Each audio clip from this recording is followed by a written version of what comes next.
Sa kabila ng mga birada ni Vice President Sara Duterte kay Pangulong Ferdinand Bongbong Marcos Jr., nananatili daw na matibay ang pagkakaibigan ni Senator Amy Marcos at VP Sara. Ayon mismo kay Senator Amy, mas mahalaga ang mahusay na pakikisama at hindi pakikipag-away. Lalo't na itatawid daw niya na makipag-alyansa sa ibang mga partido.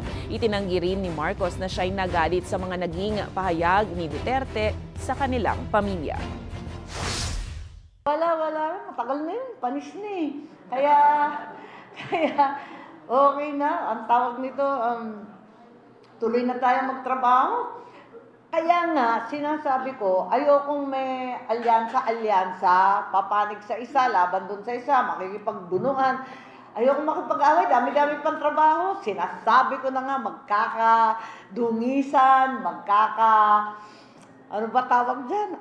Ang sagwa magkakabanatan na hindi maganda. Kaya para sa akin, mainam pa, independent na muna ako, solo flight na lang, bahala na.